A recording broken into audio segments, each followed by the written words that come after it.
Descubre el poder transformador de la oración con Cómo orar desde cero.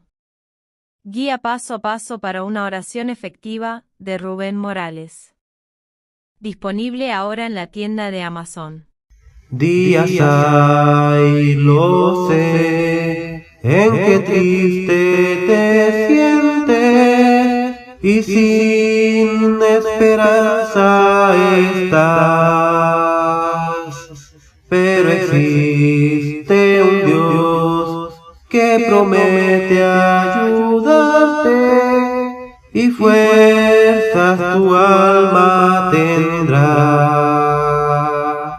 Nunca te rindas, Cristo ya viene y su rostro pronto verás.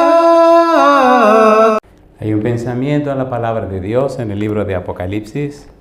Apocalipsis capítulo 1, versículo 16. Apocalipsis capítulo 1, versículo 16. La palabra de Dios dice: tenía en su diestra 7 estrellas, de su boca salía una espada aguda de 2 filos, y su rostro era como el sol cuando resplandece en su fuerza. ¿Podemos estar en pie para orar?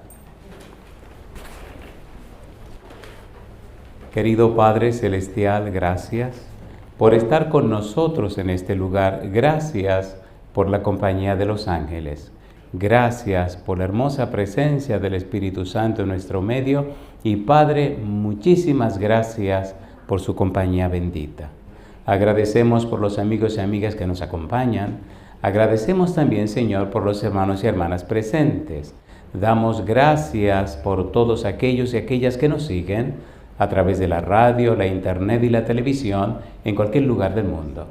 Y ahora le pedimos, Dios, que el Espíritu Santo nos traiga palabra de vida para la vida eterna.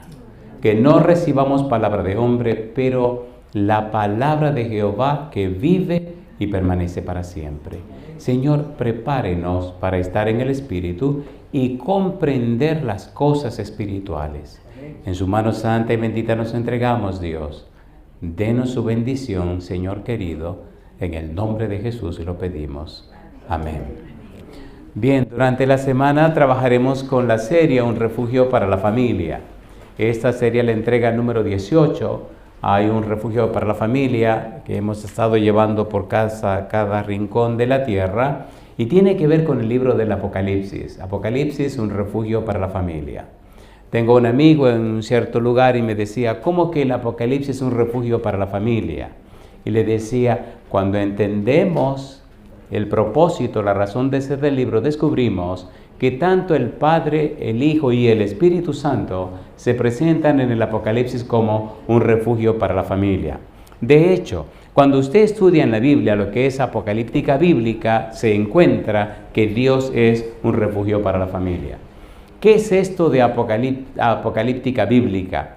Vamos a hacer un breve resumen de lo que es la apocalíptica bíblica en la Biblia, el empeño, el interés que Dios tiene en dar a conocer lo que el hombre no sabe. La apocalíptica bíblica es una literatura de revelación. ¿Literatura de qué? Revelación. La palabra apocalipsis en griego significa revelación. Por eso el libro se llama Apocalipsis, por la primera palabra que dice la revelación de Jesucristo.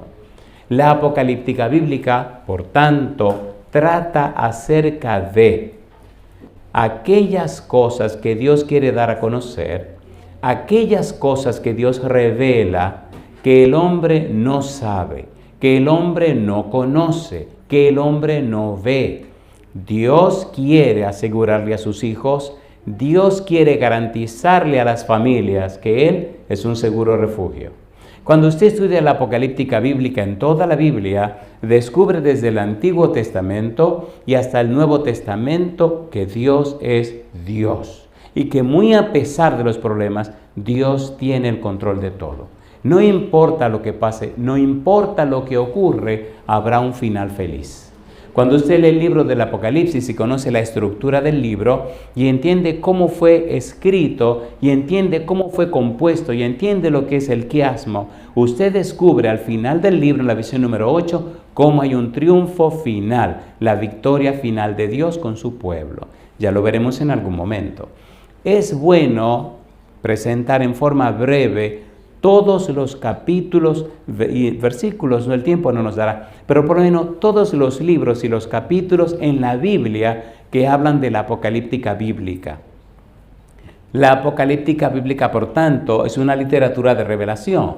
Dios da a conocer, Dios revela. Para cada padre, para cada madre, para cada persona de familia, es imprescindible conocer a Dios y conocer la voluntad de Dios. El gran privilegio de la criatura en cualquier rincón del universo es conocer a Dios. En el libro de Jeremías capítulo 9, los versículos 23 y 24, el profeta escribió lo que Dios le reveló. Dios le dice, no se alabe el sabio en su sabiduría, y dice también, ni se alabe el valiente en su valentía, ni el rico en su riqueza. Y dice Dios, alábese en esto el que se hubiere de alabar, en conocerme y entenderme que yo soy Jehová, que hago misericordia, juicio y justicia en la tierra, porque estas cosas quiero, dice Jehová. Dios mismo dice, alábese solamente cuando usted me conozca. Necesitamos conocer a Dios, necesitamos encontrarnos con Dios, necesitamos tener un encuentro real y personal con Dios. Por eso, esta noche vamos a empezar por ahí. Si quiere ponerle un título al tema de esta noche, póngale este título, creerle a Él. ¿Cuál es el título? Mire que no dice creer en Él. Ya veremos la diferencia entre creer en Dios y creerle a Dios. Pero completemos esto de la apocalíptica bíblica a manera de introducción, por si usted quiere leer en toda la Biblia la apocalíptica bíblica y descubrir cómo en la misma apocalíptica Biblia, en el comienzo, aparece la palabra refugio, donde Dios es un refugio para la familia. Si están listos, aquí vamos. Esto lo hemos hecho en otra de las presentaciones, pero no hay problema si se repite una vez más. La apocalíptica bíblica se aparece en el libro de Isaías, capítulo 24 hasta el capítulo 27. En el libro de Ezequiel, capítulo 38 y capítulo 39. En el libro de Daniel, capítulo 2 y los capítulos 7 al 12. En el libro de Joel, capítulo 2 y 3. En el libro de Zacarías, capítulos 9 al 14. Eso es en el Antiguo Testamento. Ahí está toda la sección de la apocalíptica bíblica o toda la sección que tiene que ver con una revelación especial para los seres humanos. En el Nuevo Testamento usted encuentra la apocalíptica bíblica en San Mateo capítulo 24, San Marcos capítulo 13, San Lucas capítulo 17 y capítulo 21. Lo encuentra en 1 Tesalonicenses capítulo 4, 2 Tesalonicenses capítulo 2 y todo el libro del Apocalipsis. Toda la Biblia está registrada, la apocalíptica bíblica, en estos lugares que le acabamos de mencionar. ¿Por qué es tan importante la apocalíptica bíblica? Amigo, amiga, hermano, hermana, si usted es papá o mamá, usted quiere tener una seguridad con su familia, ¿sí o no? ¿Sí o no? Entonces, vaya a esas secciones de la Biblia, estúdiela, apréndala, aplíquela, enséñesela a su familia y ni siquiera sus hijos más pequeños tendrán miedo. Tendrán temor a Dios, que es otra cosa, pero no tendrán miedo. ¿Qué cosa es miedo? ¿Qué cosa es temor a Dios? ¿Recuerdan ustedes cuando Adán y Eva pecaron? ¿Se acuerdan o no se acuerdan? Dice Génesis capítulo 3, versículo 9, que vino Dios y preguntó a Adán, ¿dónde estás tú? ¿Y qué respondió Adán? Oí tu voz en el huerto y tuve miedo y me escondí porque estaba desnudo. Pregunto, ¿Adán tuvo temor o tuvo miedo? Tuvo miedo. Entonces usted preguntará, bueno, ¿y qué es el temor? En el libro de Proverbios capítulo 8, versículo 13, mire lo que dice, vamos rapidito. Proverbios capítulo 8, versículo 13, ¿qué cosa es el temor a Jehová? ¿Qué cosa es tener temor de Jehová? ¿Qué dice Proverbios capítulo 8, versículo 13?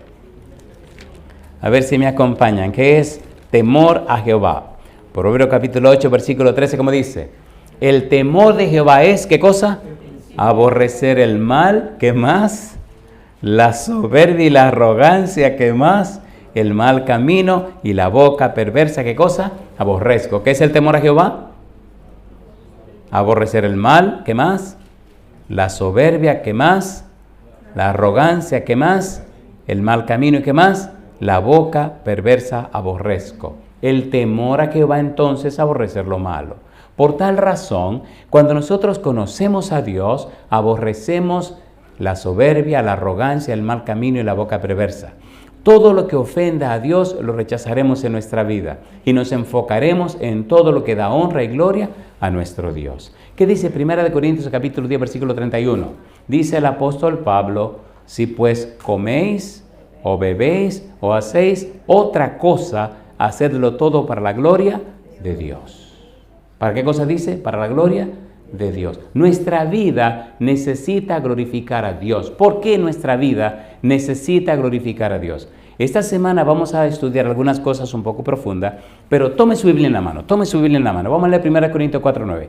¿Por qué necesitamos glorificar a Dios? En San Mateo 5:16, Cristo dice, para que vean vuestras buenas obras y glorifiquen a vuestro Padre que está en los cielos. Así que al vernos a nosotros, al ver la vida nuestra, la gente dará gloria a Dios, no a nosotros. Dará gloria a Dios que nos cambió, que nos transformó, a Dios que nos perdonó, a Dios que nos reconcilió, a Dios que nos pone a sus pies. Si es verdad que usted está en los pies del Señor, si es verdad que usted está ahí en los pies del Señor, usted está en el lugar más alto que existe en el universo. Y si usted está allí, la gente sabrá que usted está allí. ¿Sí o no? De modo, dice 2 Corintios 5:17, de modo que si alguno está en Cristo, las cosas viejas, y aquí todas son hechas, su vida tiene que reflejar eso. ¿Qué cosa tiene que reflejar su vida? Tiene que reflejar eso. Mi pregunta, ¿quiere Dios manifestar su gracia y su poder en la vida nuestra? Mi pregunta, ¿son ciertas y verdaderas las promesas de Dios? Mi pregunta, Salmo 91, versículo 1, como dice, el que habita al abrigo del Altísimo morará bajo la sombra del Omnipotente. ¿Quién es nuestro refugio? Dios. ¿En quién nos refugiamos? En Dios. Y yo digo, alabado sea el nombre de Dios. Si usted está viviendo bajo ese refugio, la gente lo sabrá. Dios no miente.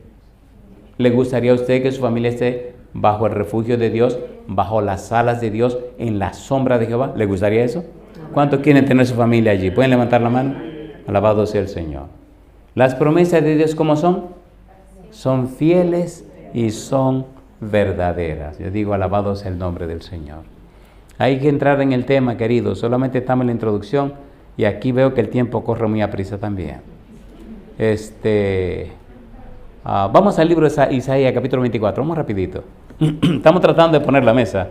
Y hay muchas cosas lindas que decir. Les prometí leerle una cita en el libro de Isaías, en las capítulo 24 al 27, la parte de la apocalíptica bíblica. Vamos a ver un versículo donde, comenzando todo, se nos presenta el refugio. ¿Qué es lo que ha trastornado la cosa en la tierra? ¿Por qué la gente necesita de un refugio? ¿Qué es lo que ha pasado con la humanidad? Mire lo que dice Dios. Isaías capítulo 24, versículo número 5. ¿Qué dice el versículo 5? Y la tierra se contaminó bajo sus moradores. ¿Por qué cosa se contaminó la tierra? Porque traspasaron, ¿qué cosa? Las leyes. ¿Qué más hicieron? Falsearon el derecho. ¿Y qué más hicieron? Quebrantaron el pacto sempiterno. ¿Ha pasado esto o no ha pasado? Y dice el versículo siguiente: por esta causa la maldición consumió la tierra y sus moradores fueron, ¿qué dice la Biblia? Asolados. Por esta causa fueron consumidos los habitantes de la tierra y disminuyeron los hombres. Y yo pregunto, ¿ha pasado esto en la tierra o no ha pasado? ¿Sí o no? ¿Necesitamos un refugio seguro? ¿Sí o no? Mire lo que dice el capítulo 25. Capítulo 25, versículo número 4. ¿Qué dice el versículo 4? Porque fuiste fortaleza al pobre, fortaleza al menesteroso en su aflicción. ¿Y qué dice ahora? Refugio contra el turbión, sombra contra el calor, porque el ímpetu de los violentos es como turbión contra el muro. Yo pregunto, ¿es Dios un refugio seguro, sí o no? A ver, ¿sí o no? Pero necesitamos conocer a Dios. Hay un problema entre creer en Dios y creerle a Dios. En el libro de Génesis capítulo 15, versículo 6 dice la Biblia, Abraham creyó a Jehová y le fue contado por justicia. ¿A quién le creyó Abraham? A Jehová. El Apocalipsis, el libro de Apocalipsis, la revelación en el Apocalipsis, nos presenta la segura promesa, la segura palabra de Jehová. Creo que deberíamos hacer brevemente, en un par de minutitos, un resumen de la estructura del libro. El Apocalipsis no se lee como los otros libros de la Biblia. Es el único libro de la Biblia que se lee diferente a todos los libros de la Biblia. Si usted no lee el libro en la manera apropiada, no descubrirá el contenido que tiene. Si usted lee el libro desde el capítulo 1 hasta el capítulo número 22, no lo va a entender. Sin embargo, si lee el libro como el libro fue escrito y la manera como fue estructurado el libro, se hace maravilloso y asombrosamente interesante. Hagamos un breve resumen de cómo debe leerse el libro, cómo fue escrito, y le voy a dar una referencia donde puede encontrar más información que hemos depositado para que usted se la copie, se la lleve gratuitamente. Recuerde la página lavozdelconsolador.org. ¿Cuál es la página? lavozdelconsolador.org. Escribimos un documento de cómo está estructurado el libro, cómo debe leerse, cómo debe combinarse, cómo debe entenderse. Allí encuentra un PDF, un documento por escrito, y lo puede copiar para que usted vea cómo se lee el libro. Lo voy a decir rapidito, pero ya sabe dónde encuentra todos los detalles. No tiene que comprar nada. No le van a pedir donaciones. No le van a pedir nada en esa página. Y puede copiar todo, pero no lo puede vender. ¿Se entendió? O sea, vender no. Copiar sí, regalar todo lo que quiera. Vender no. Rápidamente le voy a decir cómo está escrito el libro y cómo debe leerse. ¿Estamos listos? Bien. Cuando entre a la página, verá que el libro del Apocalipsis es como las dos manos que usted tiene. Usted tiene 2 dedos pulgares y tiene 4 dedos en una mano y 4 en la otra mano. El Apocalipsis tiene una introducción y una conclusión y tiene 8 visiones. Cuando usted lee el libro, tiene que leerlo de esta manera. Después que lee el prólogo, tiene que leer el epílogo. Después que lee la visión número 1, tiene que leer la visión número 8. Después de la 2, leer la 7. Después de la 3, leer la 5. Y después de la 4, leer la visión número 6. Y usted dirá, muy bien, señor predicador, qué bonito. ¿Dónde encuentro los contenidos? Vaya a la página lavozdelconsolador.org y ahí tiene todos los contenidos. La parte del prólogo está en Apocalipsis capítulo 1, versículo 1 al 10. La visión número 1, Apocalipsis capítulo 1, versículo 10, hasta el capítulo 3, versículo 22. La visión número 2, capítulo 4, versículo 1 al capítulo 8, versículo 1. La visión siguiente, capítulo 8, versículo 2 hasta el capítulo 11, versículo 18.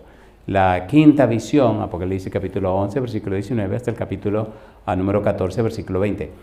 Todo eso está en la primera mano, la mano izquierda, pudiéramos decir, la parte histórica del libro. La otra parte, la parte escatológica, que tiene que ver con los eventos finales. El libro se escribió con una figura literaria que se llama quiasmo. No se mortifique la vida, todo esto está grabado, se grabará y te lo puede repetir otra vez. Voy rapidito porque necesito el tiempo para el tema de hoy. En la parte histórica, usted ve todo lo que es el evento del fin, y entonces se combina la parte histórica con la parte escatológica. Se combina el prólogo con el epílogo, la visión 1 con la 8, la 2 con la 7, la 3 con la 5 y la 4 con la 6. En la parte final o la parte escatológica, la visión 5, capítulo 15, versículo 1, hasta el capítulo número 16, versículo 17. La siguiente visión, capítulo 16, versículo 18, hasta el capítulo 18, versículo 24. La siguiente, capítulo 19, versículo 1, hasta el capítulo 21, versículo 4. La octava, capítulo 21, versículo 5, hasta el capítulo 22, versículo 5. Y la parte final, que es el epílogo, capítulo 22, versículo 6, hasta el versículo 21. Ahí está todo el libro. Esto está grabándose, no se preocupe, entra a la página, encuentra la grabación y encuentra todo lo que le dije ya por escrito. No se mortifique la vida. De manera que así se lee el libro. Cuando usted aprende a leer el libro, entiende su contenido. Hemos grabado o hemos presentado aproximadamente unas 16, 17 campañas donde ya cubrimos la parte del prólogo y el epílogo. Capítulo 1, versículo 1 hasta el versículo 10 y capítulo 22, versículo 6 al versículo 21. Ahí ya hemos cubierto prólogo y epílogo. Hoy, con ustedes, me llena de gozo saber y anunciarles que estamos trabajando, empezando hoy, ahora, en este momento, estamos empezando con la segunda parte del libro. El libro tiene 5 secciones, 5 divisiones, y hoy empezamos la número 2, que tiene que ver con la visión número 1 y la visión número 8. Apocalipsis capítulo 1, versículo 10 al capítulo 3, versículo 22, y Apocalipsis capítulo 21, versículo 5 al capítulo 22, versículo 5. Una semana no es suficiente para verlo todo, pero por lo menos comenzamos hoy. Estamos tomando el versículo 16 del capítulo 1, donde Cristo aparece con una espada aguda en la boca. Esa espada aguda en la boca veremos que es nada más y nada menos que la palabra de Dios. Y antes de entrar en esa experiencia de la palabra de Dios y ver a Cristo como el profeta y maestro, que es el título profundo que tenemos que ver, vamos a desarrollar entonces, a manera de introducción, el conocimiento de qué significa creerle a Él, qué significa creerle a Dios, que es todo lo contrario de creer en Dios. El mundo está lleno de gente muy religiosa, pero no conocen a Dios. El mundo está lleno de gente muy religiosa, que vienen a la iglesia, que practican su religión, pero no tienen poder en su vida. Es una vida igual que la vida de tantas y tantas personas. Eso no tiene sentido. Cada día el mundo se pone más difícil. Necesitamos más poder del Espíritu de Dios para mostrarle a un mundo pecador que se le está acabando el tiempo, que en nuestra vida se manifiesta la presencia del Dios Todopoderoso. Yo pregunto, ¿dice la Biblia que Abraham creyó en Dios? No, dice que le creyó a Dios. ¿Lo dice o no lo dice? Génesis 15:6. ¿Lo dice o no lo dice? A ver, ¿sí o no? Entonces, ¿cuál es la diferencia? ¿Cuál es la diferencia? ¿Qué significa creer en y qué significa creerle a? Creer en alguien significa que usted tiene una buena información sobre esa persona, pero creerle a alguien significa que usted conoce a la persona. ¿Se entendió o no se entendió? ¿Se entendió o no se entendió? Llegué a un lugar y había un niño que ha oído muchos sermones en la radio, una cantidad de sermones desde que era bebé, y el niño tenía una idea de quién era el predicador. Lamentablemente no era el quien él pensaba. Ay, madre mía. Quieren que yo mejor sigo con mi sermón y no lo cuento esa parte porque no es muy agradable para mí. Y llegué a ese país y el niño vino corriendo con su mamá para conocer al predicador. Nunca lo he visto ni por televisión ni nada de esas cosas, sino nada más por la radio. Y crecí oyendo de la radio. Y cuando llegamos, compadre, que me han presentado este bendito muchachito. Ay, mamá. Me mira y me dice, le dice a la mamá, me mira y mira a la mamá. Dice, ¿y este? Cosa chula, mamá, ¿y ese? Sí, mi hijo. No. Dice, ¿qué te pasó? Está muy viejo. Cosa linda, mamá. Está muy viejo. Tiene el pelo blanco. Le faltan cabello. Empezó a describirme. Y digo, qué barbaridad. ¿Y qué tú te imaginabas, muchacho? Él le dice a la mamá, yo creí que era joven. Bueno, bendito sea Dios. Así que uno se pone viejo. Alabado sea el nombre de Dios. No es lo mismo creer en que creerle a. Creer en significa que usted tiene buena información. Creerle a significa que usted lo conoce. Hay 2 ejemplos de la Biblia que quiero utilizar para mostrarle lo que le estoy diciendo. 2 ejemplos de 2 piezas muy completas. 2 piezas que se consideraban muy fieles y acabadas. Sin embargo, no conocían a Dios. Y voy a comenzar con el más difícil. ¿Están listos? ¿Están listos? En el libro de Job, capítulo 1, versículo 1, versículo 8 y capítulo 2, versículo 1, aparece esta expresión. Dice que Job era un hombre perfecto y recto, temeroso de Dios y apartado del mal. ¿Lo dice o no lo dice? Y Dios lo repite 3 veces.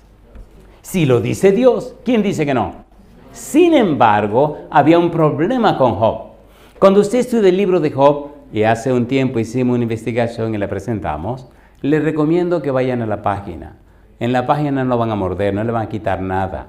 Pero ahí está toda la información que grabamos y la pueden copiar. Hay una serie que presentamos para el Instituto de la Visión. Todos los doctores del Instituto de la Visión de la Universidad de Montemorelos vinieron aquí a la Isla del Padre en en Estados Unidos, en Texas, y entonces nos pasamos todo un fin de semana analizando un título que pusimos que fue La praxis del líder. Y allí hicimos un análisis del libro de Job. Escuche, por favor. Job, a pesar de ser un hombre perfecto y recto, temeroso de Dios y apartado del mal, descubrió lo siguiente. Cuando las tragedias vinieron, recuerde que él dijo, cuando perdió los hijos y perdió todas sus riquezas, que dijo que desnudo vino a este mundo, desnudo Jehová, Dios Jehová quitó el nombre de Jehová, bendito. Sin embargo, cuando perdió la salud y los amigos vinieron a acusarlo, Job hizo 3 cosas. Número 1, se defendió. Número 2, se quejó. Y número 3, acusó a Dios. ¿Cuántas cosas hizo? 3. Lo interesante de la historia de Job está en el capítulo 42, versículos 5 y 6. ¿Están listos? ¿Están listos? Ahora, ¿Job era bueno o era malo? Cayeron en la trampa. Era un hombre. Una cosa linda, mamá. Tiene 5 puntos. Era un hombre. ¿Era bueno o era malo? Era un hombre. ¿Usted es bueno o es malo? ¿Es un hombre o es una mujer? ¿Usted es bueno o malo? ¿Es pecador o pecadora? Eso es solo lo que somos delante de Dios. Pecadores o pecadoras. ¿Qué era Daniel? Un hombre pecador, pero bueno. ¿Sí o no? ¿Sí o no? Sí. ¿Qué era Zaqueo? Un hombre pecador, pero ladrón. Muy malo. ¿Sí o no? Entonces veamos quién era Job. Capítulo 42, versículos 5 y 6. Vamos rapidito. Mire qué cosa linda. Recuerde que estamos hablando de Dios como el refugio para la familia y necesitamos conocer a Dios para creerle a Dios. Si no conocemos a Dios, no le creeremos a Dios. Por tanto, tendremos solamente una vida religiosa. Y si usted es una persona religiosa, tendrá una vida cristiana sin poder. ¿Estamos listos? Job, capítulo 42, versículo 5 y versículo 6. ¿Cómo dice el versículo 5? En el capítulo 38, recuerde que en el capítulo 38 Dios se aparece y comienza a hacerle preguntas. Me gusta cómo empieza Dios cuando dice, ¿quién es ese que oscurece el consejo con palabras sin sabiduría? Y después que Dios hace sus preguntas, capítulo 38, capítulo 39, capítulo 40, capítulo 41, en el 42 Job responde y dice, ¿quién es ese que oscurece el consejo con palabras sin sabiduría? Y empieza a confesarse delante de Dios. Y en el versículo número 5 y 6 está la clave de todo el asunto. Versículo 5, ¿cómo dice? ¿Cómo dice? De oídas te había oído, mas ahora mis ojos, ¿qué dice? Te ven. ¿Y qué dice ahora? Por tanto me aborrezco y me arrepiento en polvo y ceniza. ¿Quién está hablando? Job. ¿Quién es Job? Un hombre temeroso, perfecto y recto, apartado del mal. ¿Lo era o no lo era? Si Dios dice que lo era, lo era. Sin embargo, no conocía a Dios. Había cumplido fielmente con todas las cosas que le habían dicho. De oídas te había oído. Todas las lecciones que le dieron acerca de Dios las cumplió, las obedeció, vivió conforme a lo que le enseñaron, pero no conocía a Dios. ¿Conocía a Dios? No. ¿De qué se arrepintió Job? ¿Por qué se aborreció? Amigo, amiga, cuando usted conoce a Dios, cuando usted se encuentra con Dios, realmente se encuentra con Dios, usted no puede ser la misma persona. Y no importa cuán santo usted sea, si es verdad que se encuentra con Dios, se siente la persona más pecadora que hay en la tierra. ¿Es así o no es así? ¿Es así o no es así? Si usted se siente muy santo, mejor que los demás, usted no conoce a Dios. No importa quién sea usted, no lo conoce. Porque cuando usted lo conoce, cuando verdaderamente lo conoce, mientras usted más se consagra, se siente más pecador. Mientras más crece, se siente más pequeño. Mientras más se desarrolla, se siente poca cosa. ¿Quién es grande delante de Dios? ¿Es así o no es así? Pablo dice que de los pecadores era ¿qué cosa? El primero. ¿Conocía Job a Dios? No. Conocía lo que le habían dicho. De oídas te había oído, mas ahora mis ojos te ven. Y cuando vio a Dios, cuando se encontró con Dios, cuando tuvo un encuentro personal con Dios, cuando le conoció a Él, dice, me aborrezco y me arrepiento en polvo y ceniza. ¿Qué significa me arrepiento. Me aborrezco significa no hay nada bueno que encuentre en mí, pero me arrepiento significa cambio mi mente. Tengo un cambio de mente, tengo un cambio de pensamiento, tengo un cambio de corazón, tengo un cambio de paradigma, tengo un cambio de mis estructuras mentales, tengo cambio de mis patrones de pensamiento, tengo un cambio profundo en mi ser, tengo una nueva visión y cosmovisión de las cosas. Hasta que usted no se encuentra con Dios, hasta que usted no conoce a Dios, está siguiendo solo las doctrinas que le enseñaron. Pero cuando usted se encuentra con Dios, usted se convierte en otra persona. ¿Es así o no es así? ¿Es así o no es así? Amén. Hasta que usted no lo vive, no lo entiende. Un hombre que era perfecto y recto, temeroso de Dios y apartado del mal. Ahora cuando se encuentra con Dios dice, wow, yo no tenía la más remota idea de lo que estaba pasando. Ahora me aborrezco. ¿Cómo que me pongo yo de que acusar a Dios? Cuando usted lee el libro, usted se queda asombrado cuando él dice, si yo supiera dónde está su silla, iré hasta donde está él y defendería mi causa. Cosa linda, mamá.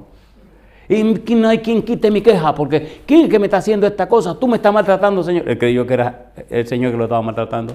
Y si no eres tú, ¿quién es? Pregunta en el capítulo 9. ¿Era el demonio que lo estaba acabando y estaba acusando a Dios? ¿Sí o no? A ver, ¿sí o no? Ahí encuentra usted el reflejo de la vida suya y la vida mía. Nos quejamos, nos acusamos, nos defendemos, porque yo sé que he mantenido mi integridad, dice Job, y me he mantenido firme y fiel. ¿Por qué me pasan estas cosas? A mí, ¿por cómo que me está pasando aquello? Y protesto hasta que se quedó callado. Pero cuando papá Dios apareció, ay, madre mía, se quedó calladito, no me dijo, de oída te había oído, pero ahora mis ojos te ven y me aborrezco y me arrepiento en polvo y ceniza. Mi pregunta, ¿se le presentó Dios? Sí. ¿Conoció a Dios? Sí. ¿Se encontró con Dios? Sí. ¿Y qué le pasó? Se arrepintió. La mente le cambió. ¿Necesitamos conocer a Dios? ¿Necesitamos conocer a Dios? En mi vida, por cualquier lugar que he ido, he conocido personas que eran asesinos, delincuentes, lo peor de lo peor, pero también he encontrado profesionales, decanos de facultades, de universidades, personas bien educadas, personas bien finas, y cuando conocieron a Dios, se arrepintieron también. Es que usted no puede ser igual cuando usted conoce a Dios. ¿Se entiende o no se entiende, por favor? Usted no puede ser igual. Si usted es igual es porque no lo conoce. Puede ser un buen religioso, pero no es cristiano. Porque cristiano significa que conoce y ama a Cristo. Cristiano significa que usted es del pueblo del Mesías, y el Mesías es Cristo. Mesías en hebreo significa ungido, y Cristo en griego significa ungido. Si es verdad que usted es de Cristo, si es verdad que es de Jesucristo, si es cristiano, si pertenece al pueblo del Mesías, al pueblo del Cristo, entonces usted reflejará la vida de Cristo. ¿Es así o no es así? ¿Es así o no es así? ¿Sí o no? Y la gente que le conozca sabrá que usted camina con Cristo. Jesús dijo, el que no naciere de nuevo no entrará en el reino de los cielos. El que no naciere de agua y del Espíritu no entrará en el reino de los cielos. Y aquí viene mi pregunta, amigo, amiga, hermano, hermana, ¿necesitamos conocer a Dios? ¿Necesitamos conocer a Cristo? ¿Es lo mismo creer en Dios que creerle a Dios? No. Creer en Dios significa que acepto lo que se ha dicho. Creerle a Dios significa que lo conozco a Él. Oigan, ¿puedo leer una cita de la Biblia que le moleste a usted? ¿Puedo o no puedo? Porque mire qué pasa. Si usted escucha un sermón y se va igual que vino, entonces usted oye una canción. Entonces, los sermones no son para que usted se entretenga, son para que el Espíritu le cambie y le transforme la vida. Es la palabra de Dios. ¿O no es la palabra de Dios? Eso no es la palabra de Dios. Había un tipo en una iglesia que le encantaba venir a oír los sermones los sábados por la mañana, y cuando terminaba, se me desaparecía. Y ya tenía 6 meses en ese asunto. Y yo lo veía que lloraba en el sermón, y lloraba, y lo veía luchando, y lloraba, y se limpiaba. Y cuando yo terminaba la última oración, que abría los ojos, el tipo ya se me había ido.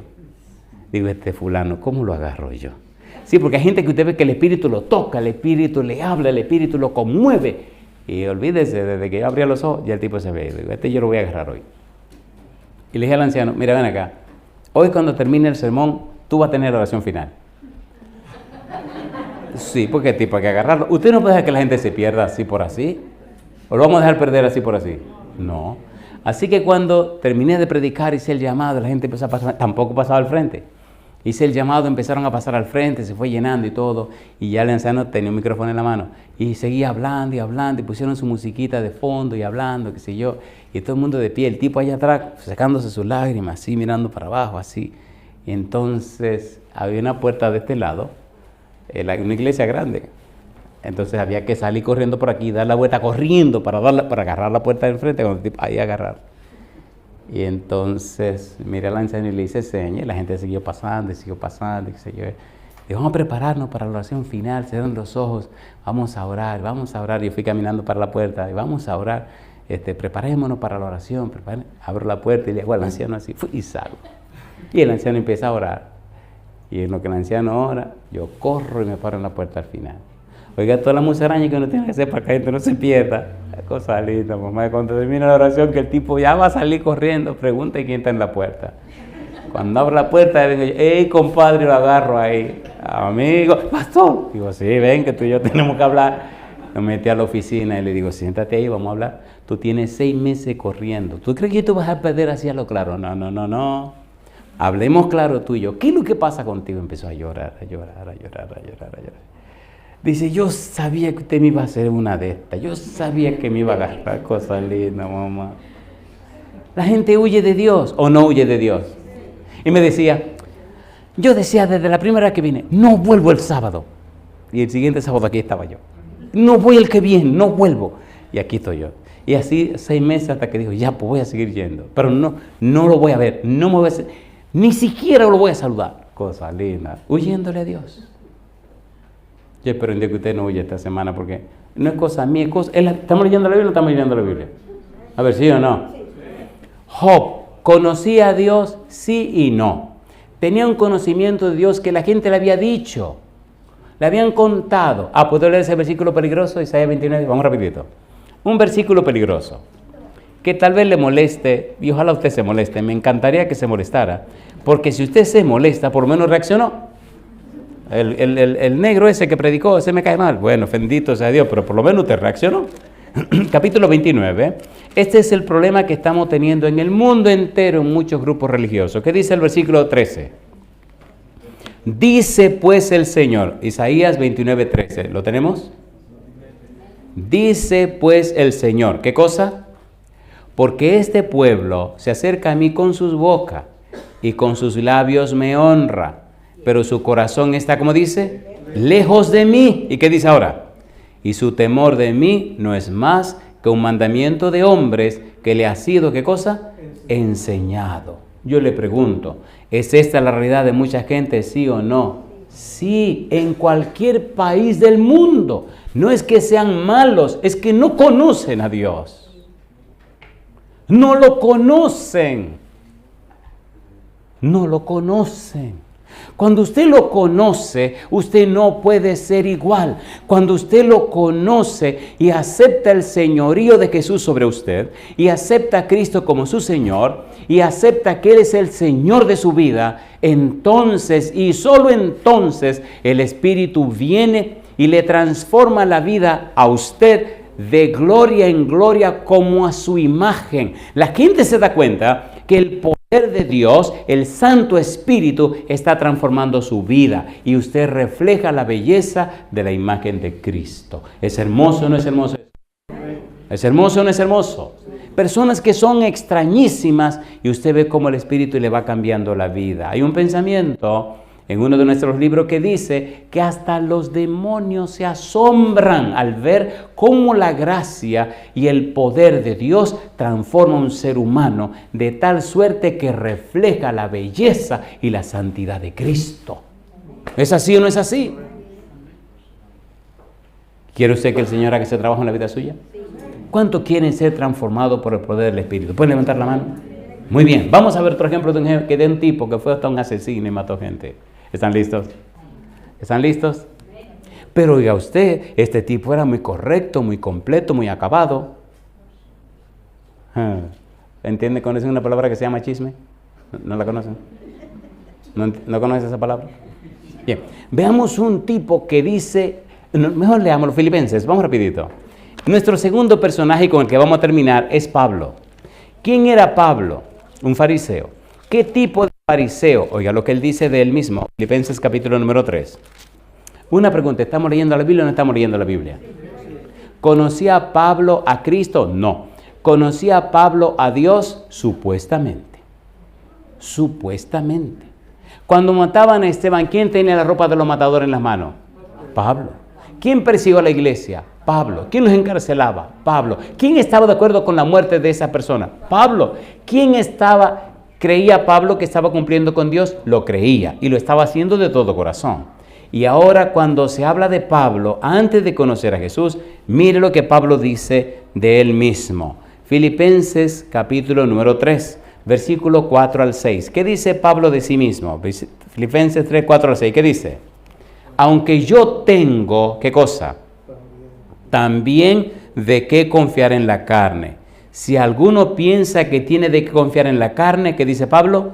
Yo más, circuncidado al 8º día, del linaje de Israel, de la tribu de Benjamín, hebreo de hebreos, en cuanto a la ley, fariseo, en cuanto a celo, perseguidor de la iglesia, en cuanto a la justicia que es en la ley, como dice él, irreprensible. Ay, mamacita linda. Estaba completo, completito. Estaba acabado, acabadito. Estaba perfecto, conforme a él, perfectísimo. Mamacita linda, compadre. Y entonces, ¿con quién se encontró? Con Cristo. Oiga, qué cosa linda. Hechos capítulo 9, Hechos capítulo 22, Hechos capítulo 26. 3 veces se relata la historia de Pablo. La pregunta de Pablo era, Señor, ¿quién eres? ¿Lo tumbó del caballo o no lo tumbó del caballo? Sí. Y cuando cayó del caballo, Cristo le dice, Saulo, Saulo, ¿por qué me persigues? Dura cosa te dar cosas contra el aguijón. Y Pablo pregunta, Señor, ¿quién eres? ¿Qué contestó Cristo? Yo soy Jesús, a quien tú persigues. ¿Se encontró con Jesús o no se encontró con Jesús? ¿Sí o no? ¿Fue la misma persona Pablo de ahí en adelante? Jamás. Usted no puede ser la misma persona si se encontró con Jesús. Si usted es la misma persona, significa que no se ha encontrado con Jesús. Mi pregunta, en cuanto a la ley, ¿cómo era Pablo? Irreprensible. Ahora se encuentra con Jesús. Y Pablo dice, oiga la confesión de Pablo, 1 Timoteo capítulo 1, vamos rapidito. Es hermosa, queridos, la Biblia es maravillosa. 1 Timoteo capítulo 1, mire lo que dice el apóstol Pablo, su confesión. ¿Cómo lo trató Jesús? Versículo número 12. ¿Qué dice el versículo 12? 1 Timoteo capítulo 1, versículo 12. ¿Cómo dice? Doy gracias al que me fortaleció. ¿A quién? A Cristo Jesús, nuestro Señor, porque me tuvo por fiel poniéndome en el ministerio. ¿Y qué dice ahora? Habiendo yo sido antes, ¿qué cosa dice? Blasfemo, perseguidor e injuriador, mas fui recibido a misericordia, porque lo hice, ¿cómo dice Pablo? Por ignorancia en incredulidad. Ese hombre irreprensible, ese hombre que estaba correcto, ese hombre que estaba perfecto en todo, cuando se encontró con Cristo, mi pregunta, ¿descubrió su situación, sí o no? ¿Sí o no? Y dice Pablo, ahora descubrí que soy, número 1, ¿qué cosa? Blasfemo, perseguidor, injuriador. Entonces el Señor me recibió por misericordia, porque yo lo hice por ignorancia, lo hice por incredulidad. Mi pregunta entonces, ¿tuvo Pablo un encuentro con Cristo Jesús, sí o no? ¿Cambió la vida de Pablo, sí o no? ¿Necesito yo un encuentro con el Señor Jesús, sí o no? ¿Necesita usted un encuentro con Cristo Jesús, sí o no? Sí, aunque usted conozca toda la doctrina, aunque usted sepa toda la historia de la iglesia, aunque usted sepa toda la teología, si no se encuentra con Cristo, usted no tiene nada. ¿Sí o no? ¿Quiere usted ese encuentro con Cristo Jesús? Entonces póngase en pie conmigo. Esto es violento, amigo, esto es violento, esto no es juego. El Señor Jesús dijo, el reino de los cielos sufre violencia y solo los violentos lo arrebatan. Mire, decir no cuando usted quiere decir que sí, decir no a una vida de pecado, decir no a cuando usted tiene el derecho. Decir no, querido. La Biblia dice, como oveja fue llevado al matadero, ¿y qué cosa? Y no abrió su boca. ¿Le gustaría reflejar la vida de Cristo a usted? ¿Le gustaría o no le gustaría? Mire lo que dice Pablo en el libro, versículo 15 del capítulo 1, 1 Timoteo. ¿Cómo dice el versículo 15? Palabra fiel y digna de ser recibida por todos. ¿Qué dice ahora? Que Cristo Jesús vino al mundo para salvar a los pecadores. ¿Qué dice ahora? De los cuales, dice Pablo, yo soy el primero. Si Pablo es el primero, permítame a mí ser el segundo. ¿Le gustaría el tercer lugar a usted? Entonces somos pecadores todos. Bendito sea Dios. Es que si usted conoce a Cristo, usted se siente el más pecador de todos. Y mientras más lo conozca, más pecador se siente. ¿Es así o no es así? ¿Se han dado cuenta que mientras más usted se acerca a la luz, se ven más los defectos suyos? ¿Y quién dijo yo soy la luz del mundo? Cristo Jesús. Mi pregunta para usted.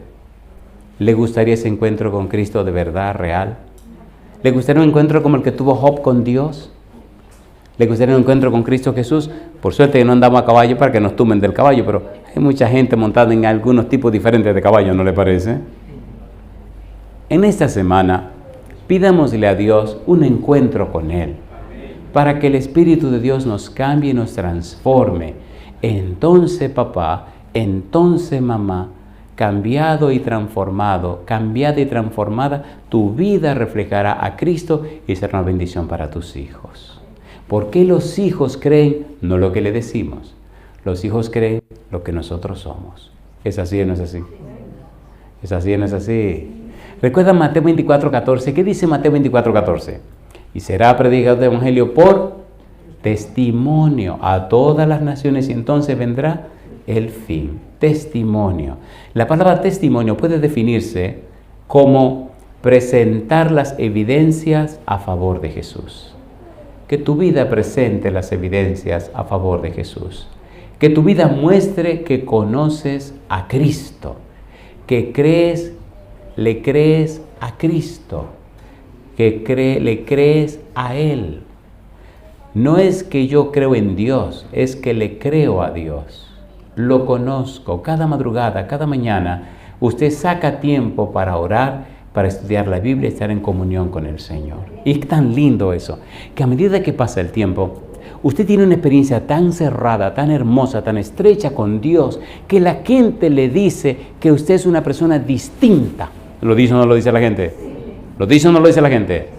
Hay unos perfumes que son tan poderosos y son tan caros, que cuando usted se aplica una gotita de ese perfume, le dura y le dura y le dura, que a veces pasa un par de días con ese olor encima. ¿O no?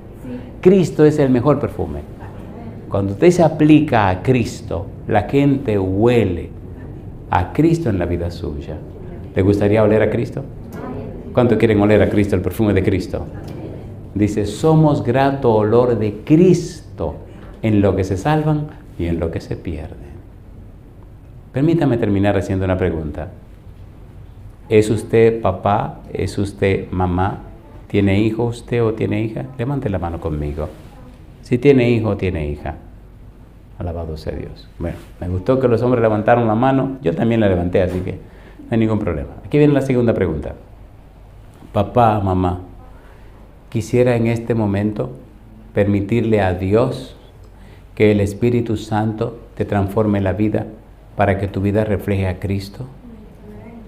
¿Te gustaría conocerle a Él y no solo creer en Él? ¿Cuánto quieren, papá, mamá, que su vida refleje a Cristo? ¿Puede levantar la mano? ¿Se acuerdan ustedes de un cantito que dice, Señor, yo quiero ser como tú, porque Él quiere ser como yo? Yo quiero ser un buen ejemplo que sus ojitos puedan ver. Señor, enséñame a entender que yo quiero ser como tú, porque Él quiere ser como yo. ¿Los hijos quieren ser como los padres? Entonces, papá, mamá, si tú quieres reflejar a Cristo, mostrar a Cristo en tu vida y en tu casa, te invito hoy que nos unamos para orar. Aquí viene mi invitación. Si usted es papá o usted es mamá, le invito a venir al frente conmigo para que nos presentemos delante de Dios y le demos toda autoridad y todo derecho a Dios Todopoderoso, al Santo Espíritu y a Cristo, para que nos transforme la vida y reflejemos a Cristo Jesús. Venga conmigo al frente, si usted es papá o mamá, y vamos a tomar la decisión. Si no caben ahí al frente, yo creo que aquí pueden subir algunos, ¿verdad, pastor? Adelante. Si usted es papá o mamá, venga conmigo, súbase aquí arriba a lo que quepan, y vamos a presentarnos delante de Dios en esta semana para que Dios envíe su Espíritu y para que Dios transforme nuestra vida. Hay 3 verbos interesantes. Número 1, informar. Número 2, formar. Y número 3, transformar. Recibimos la información, aceptamos la formación y el Espíritu produce la transformación. Qué lindo un hogar donde papá refleja a Cristo, donde mamá refleja a Cristo y los hijos ven en su papá y su mamá el modelo, el ejemplo, la inspiración que necesita para copiar a Cristo. Pablo dijo, 1 Corintios 11:1, sed imitadores de mí como yo de Cristo.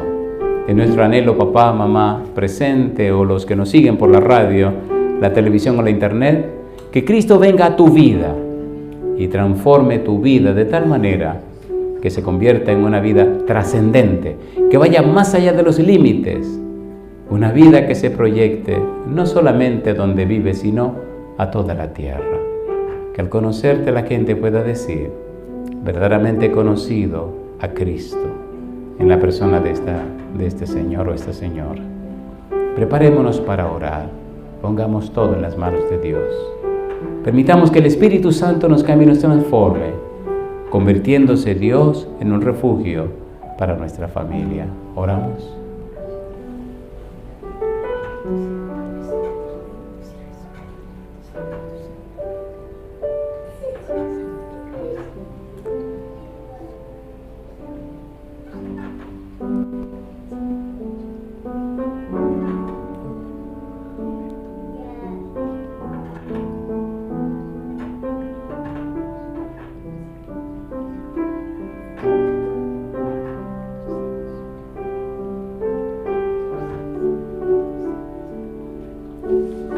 Pienso que ahora estamos listos para la oración. Agradecemos ese arpegio musical. Ahora vamos a estar en completo silencio y vamos a orar. Querido Dios, querido Padre, gracias por su palabra. Gracias por darnos a Jesús. Gracias por la compañía de los ángeles. Gracias por la obra del Espíritu Santo en nuestra vida. Gracias por su palabra bendita. Gracias, Señor, por el testimonio y el ejemplo de Job. Gracias por el testimonio de Pablo. Ahora, Padre, nos toca a cada uno de nosotros. Venimos delante de usted, Señor, para entregarle nuestra vida y pedirle que envíe su Espíritu Santo que nos cambie y nos transforme a la imagen y semejanza de Jesús. Padre, queremos no solo creer en usted por lo que nos enseñaron de la Biblia, queremos creerle a usted por tener un conocimiento personal, íntimo de usted. Queremos que en nuestra vida se cumpla lo que dijo Jesús en San Juan 17, versículo 3. Y esta es empero la vida eterna. ¿Qué cosa dice? Que te conozcan a ti, el único Dios verdadero, y a Jesucristo, a quien has enviado. Queremos conocerle, Señor. Como aquellos griegos que vinieron y le dijeron a Felipe y a Andrés, queremos conocer al Señor. Dios, queremos conocerle a usted. Ya sabemos de usted, pero ahora queremos conocerle a usted y estar a sus pies desde ahora y para siempre. Queremos conocerle a usted para que nuestra vida se cumpla lo que dijo Jesús en San Lucas 9:23 cuando dice, si alguno quiere venir en pos de mí, niéguese a sí mismo, tome su cruz cada día y sígame. Queremos conocerle, Dios, para seguirle. Y ahora le ruego, Padre amado, como ministro del Evangelio, que todos estos padres y madres que se han movido de sus lugares sean ungidos en esta hora con el Espíritu Santo. sean lavados y lavadas con la sangre preciosa de Jesús, sean vestidos y vestidas con su manto de justicia, que usted les cambie y les transforme con su gracia preciosa y les sostenga con su mano todopoderosa y les conserve sin caer hasta que Cristo venga. Que sus vidas sean luz en medio de la oscuridad de este mundo y que a través de ellos y ellas el Señor Jesús se dé a conocer. Que sus hogares se conviertan en un refugio en esta tierra, que sus hogares sean un modelo y un ejemplo y que usted pueda manifestar su poder y su gracia en la vida de cada uno de ellos y ellas. Dios, oramos y rogamos, no solo por los presentes, oramos y rogamos por todos los que nos escuchan a través de la radio y por los que nos siguen a través de la internet o la televisión. Oramos por todos y todas en esta hora, Señor. Y lo hacemos y damos gracias en el nombre santo de Jesús. Amén, Señor. Amén, Jesús. Amén. Que Dios les bendiga.